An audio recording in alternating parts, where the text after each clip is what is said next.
Welcome to Moroni Reviews. I'm here with Vaughn. Today we are looking at the 1992 Seminary video, The Body is a Temple. So Moroni, what are some of your initial thoughts of this video? The thing that I love to choose to convey the bad influence of the world are these nicely dressed people with like sunglasses on. That is a very, very cute and clever way of showing like, yeah, we're bad, yeah.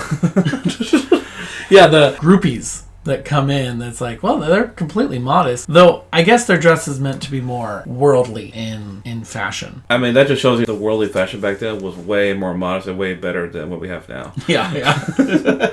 I mean, that guy had a nice suit and blazer. Like, I would so wear that. The video itself, it doesn't try to explain itself. True. As most intelligent people, you can read into it and be like, that's what it means. Right. It's the video is relying purely on visual context clues. Don't need to explain it, just show. Very emphasized, very clear way. If you watched this video and thought, oh, I've got a city skyline picture up in my house, now I feel bad. You missed the point. If you've got a VHS that's spewing out black tar, okay, you might have a problem. Yeah. The movie was so bad that it just gunked up and oozed out like venom symbiotes. I love how the people come in and they're completely modest, and the picture that they put up on the wall is like, it's not like a bad picture to look at, but they don't show you what was on that video. And like, they didn't even watch the video. They're just like, yeah, our job here is done, and just skedaddle. Like, all right, people come, make a mess of your house. Honestly, I felt like that was sometimes when I had friends over and they just left the living room, their trash, their McDonald's bags, and just everything was left there. Nobody would bother to throw away everything away. I'm just like, bro, clean after yourselves. Like, I think your parents taught you better manners than this. The house is representative of you, of your body. And right at the beginning, your body is totally trashed. Like, what happened, man? You got a burning barrel, you got a destroyed ceiling, boarded up windows. Well, it walks in, I see it. I'm like, this looks like my children just came through my house. Exactly. The footage just looks like footage of urban explorers who just come in like, whoa, check out this abandoned house. It's been here for like hundreds of years. Like, no, just teenagers came in and tore the place apart because, that's a cool thing to do when you're an angsty teenager. Destroy abandoned property. Yay. Yeah. But if this is your body, like, my goodness, what are you doing, man? Read your scriptures. If your house looks like that, you're not doing, you got a lot of fixing up to do. So this video is split into 3 different parts that just feel so haphazard, a little bizarre. Yes. The first portion is like this found footage that you expect the camera to pan over and sort of like zombie. Just hits it with a pipe.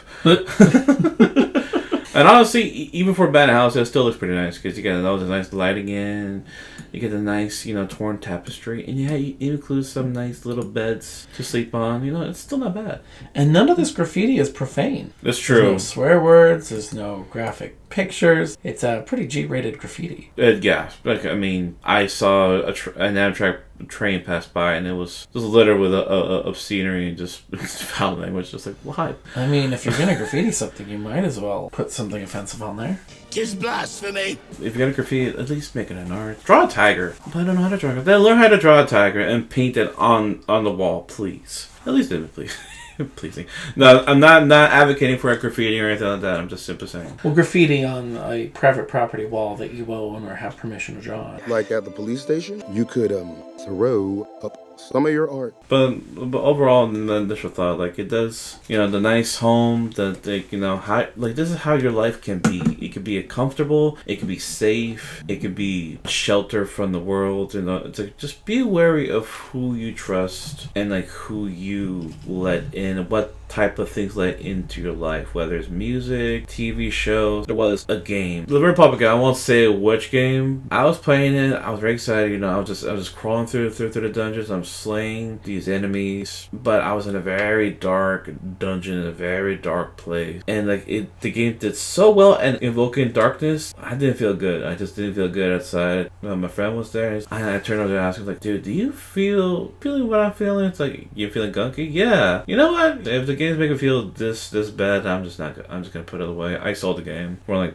$2 at GameStop. Growing up, there were several TV shows or video games that my parents would be like, no, we're not gonna watch that in our house. Quite honestly, it wasn't like, why can't we watch that? It doesn't make sense. It's like, no, I knew exactly why my parents didn't want that show. Now that I'm an adult and I could go back and watch it myself, I'm like, you know what? I don't really want it either. So with this video, what doesn't work? My biggest gripe with what doesn't work for this is that you can clearly see that they're talking at the ends, but you kind of have to like lip read a bit. The message is a little bit muddled here. The first part is fine because it's all visual. The dark handprint, the dark footprints, the oozing VCR. It's like, okay, I totally get what's going on here. Kingdom Hearts has invaded the home and, you know, the hearts are coming out. What? You can clearly see what is going on versus this where it's like they're saying stuff but the song is playing over the audio, so you're kind of missing, you know, some key things in here. It's like, is it a friend's birthday? Is this kid your neighbor? Do you all of a sudden now adopted this child? This child will not live with me? There's nothing there, so it's like that's the biggest draw from it. Also, what was in the guy's briefcase? I mean, I need to know. What's in the briefcase? We'll never know.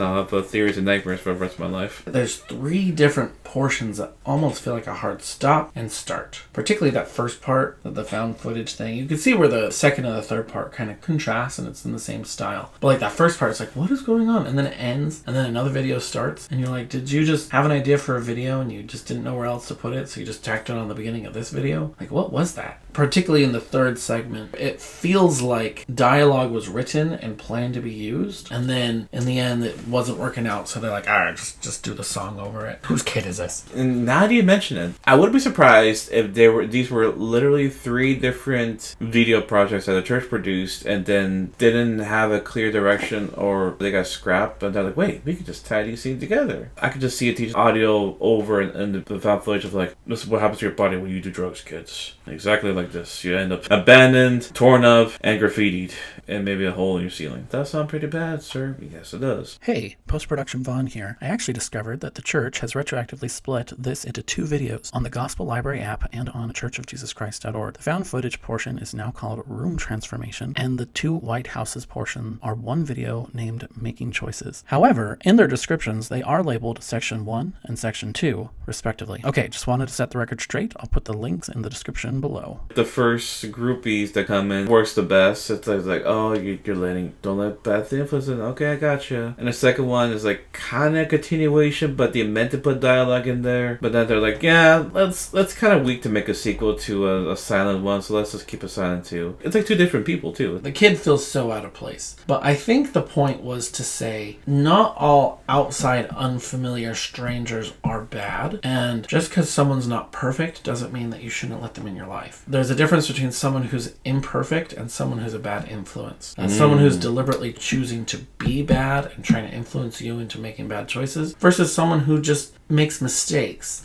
And that's different. You should still welcome in strangers, welcome in people, and help those in need, represented by this kid who comes in and smears the cake. It's fine. You made an honest mistake. What is the contrast between the smeared frosting that was a mistake and the black handprints on the shirt or the wall? The attention, essentially. Yeah. Is it carelessness or is it just learning? Someone's doing their best. Yeah, definitely it's the attention versus the innocent mistake. So, in the end, does this video work? Does it get its point across? I would say this video jumbles a bit, but the point is very clear by the end. Like the third one here, she immediately wipes the black ooze off the door. And it's like, we should be so diligent to follow the example. We should just clear it up, make sure it doesn't stay or entertain the thought. 1 moment of fun was not worth a lifetime of regret. Yeah. Well, thank you for joining us. We'll open up the comments. What do you think? Do you think this video hit the mark? Do you think it taught its lesson effectively? What other videos should we look at next? And which one is the cheesiest? And be sure to leave us a like and hit that subscribe. We also want to give a shout out to Hard-To-Find Mormon videos. It's a great channel. Put a link to it down below. This is Moroni Reviews, signing out. And thanks for listening.